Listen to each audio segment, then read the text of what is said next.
Harusnya leasing itu ketika ada konsumen yang anggaplah kita mobil ya, ketika akad kredit mobil, leasing itu harus membuat namanya sertifikat fidusia.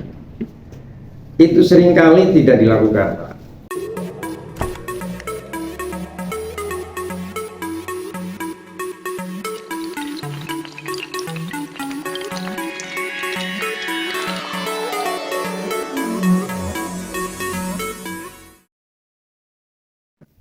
Kemudian dari pihak leasing itu mengamankan unitnya, dirampas secara ilegal menggunakan pihak ketiga, itu melanggar usaha, Pak. Melanggar ketentuan usaha sebetulnya. Karena dia masuk perbankan itu melanggar ketentuan BI, Bank Indonesia, melanggar ketentuan Menteri Keuangan, melanggar macam-macam lah itu. Bahkan melanggar pidana perampasan. Karena sejatinya unit yang diambil sama dia itu statusnya status quo. Unit kendaraan yang kita ambil dari leasing secara akad kredit status quo, Pak. Dibilang milik kita tapi BPKB di tangan dia. Dibilang punya dia tapi unit di kita. Jadi punya berdua. Kalau ada sengketa konsumen, itu bisa larinya ke Undang-Undang Perlindungan Konsumen, bisa larinya juga ke mediasi, bisa larinya menggunakan cara perdata. Cara perdata adalah karena dia itu masuk ke klasifikasinya perbankan, dia secara perdata adalah dia harus restruktur, Pak. Dia kreditnya berapa, direstruktur lagi, dibikin perjanjian baru lagi, sesuai dengan kemampuan dia akan cicil sisa daripada tunggakan itu. Jadi kalau tiba-tiba dia rampas itu tidak bisa. Makanya yang nakal di situ. Biasanya perusahaan leasing tidak memiliki sertifikat fidusia tadi. Karena sertifikat tadi mahal. Kalau dia satu unit, satu sertifikat, berapa budget yang akan dikeluarkan? Kalau kita usaha seperti itu, yang kita harusnya bayar sertifikat fidusia, kita nggak bayarkan tuh. Ini kan nakal, Pak. Memang dapat keuntungan masuk ke kita, tapi ini kan haram dalam pandangan agama. Kalau dalam pandangan negara, melanggar hukum. Nah inilah, jangan sampai kita yang sudah hari ini hadir di tempat ini melakukan bisnis ilegal aja menjadi beban dosa. Nah, bagaimana hari ini kita belajar berusaha, berbisnis tanpa beban dosa? Maka hindari hal-hal seperti ini. Nah, kembali ke unit tadi, jika unit tadi itu memiliki sertifikat fidusia, maka dua belah pihak ini harus memegang.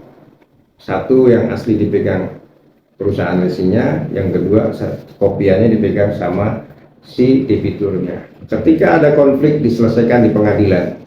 Yang berhak mengeksekusi unit itu adalah pengadilan, bukan perusahaan leasingnya. Kalaupun perusahaan leasing sudah punya sertifikat fidusia, itu pun eksekutornya bukan perusahaan leasingnya. Ada dikembalikan lagi kepada pengadilan. Harus ada sertifikat, harus ada surat perintah eksekusi. Maka yang dilakukan mereka ambil tarik-tarik di rumah, di jalan, dimanapun itu, satu dia melanggar undang-undang fidusia, kedua itu melanggar hukum pidana. Masyarakat bahwa adanya beberapa aksi pengambilan paksa kendaraan motor yang masih dalam proses kredit.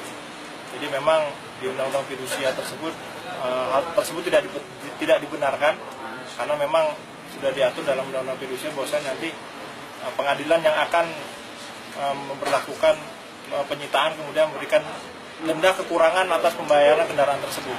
Jadi ada beberapa lokasi yang hari ini kita laksanakan operasi, ada kita bawa ke kantor, kita berikan pembinaan, kita berikan arahan agar tidak terjadi aksi perampasan kendaraan di jalan.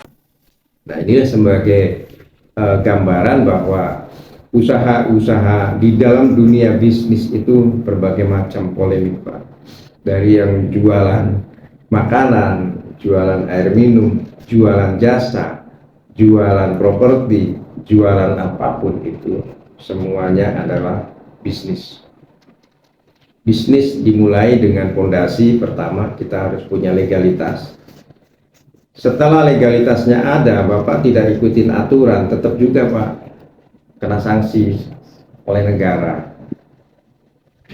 Kalau tidak ikutin aturan, contoh harus bayar pajak, Bapak nggak bayar pajak nih, uang yang seharusnya disetor ke pajak Bapak pakai untuk di rumah, kan itu hasilnya kan haram juga Pak, dosa juga. Berarti bagaimana kita berbisnis tanpa beban dosa? Maka hindarin itu. Ketika kita legalitas sudah ada, ikutin aturan negara. Aturan negara itu dari perizinan, pajak, kemudian hak-hak lain, hak konsumen, hak-hak karyawan, hak-hak juga negara juga ada di situ.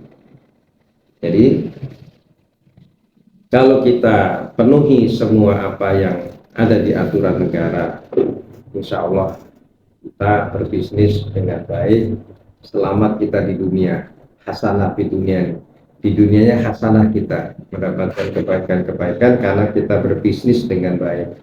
Kemudian fil akhirah juga hasanah, karena hasil dari usaha yang baik ini masuk ke kita juga baik, insya Allah halal. Kemudian kalau kita makan makanan yang halal juga tadi wakina azabannar, ujung-ujungnya adalah husnul khotimah tadi.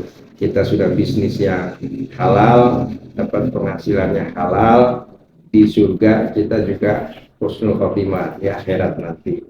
Maka sesuai dengan materi kita pada siang hari ini, berbisnis tanpa beban dosa, yaitu berbisnis yang halal, yaitu bisnis konvensional juga yang mengikuti aturan, atau berbisnis syariah ala Bapak Ustadz Sutrisno tadi, yang memang sudah diatur secara hukum negara kita, ada syariah ya, juga diawasi oleh Dewan Syariah Nasional.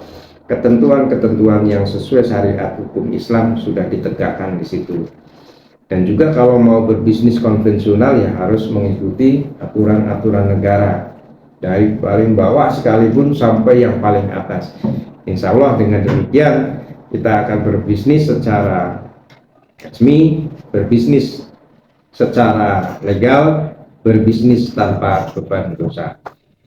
Kiranya itu saja dari saya yang dapat saya sampaikan. Terima kasih atas kehadiran Bapak dan Ibu sekalian. Mudah-mudahan apa yang saya sampaikan ini bermanfaat, khususnya bagi saya dan bagi Bapak-Bapak Ibu sekalian.